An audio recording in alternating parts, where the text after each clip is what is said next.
করলেন শাপলা শাপলা ফুল রে আমি বিশাল ভালোবাসি। হায় হায়, কারণ শাপলা ফুল হইল বাংলাদেশের জাতীয়। হায় হায়, আবার তারে না,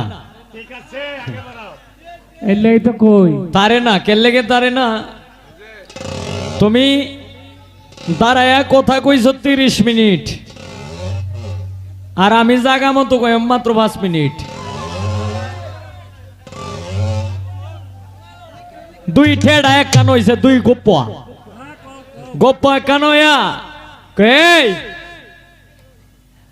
আমরা নানুর বাড়ি কিতা আছে তুমি জানো? কয় না কিতা আছে? কয় আমরা নানুর বাড়ি একটা কুড়া যে আছে, এই কুড়াটাতে আসমানের তারা ডিবে একটি ভারণ যায়। হায় হায়, এ যে আলাপ করছে মানে জমিন থেকে আসমান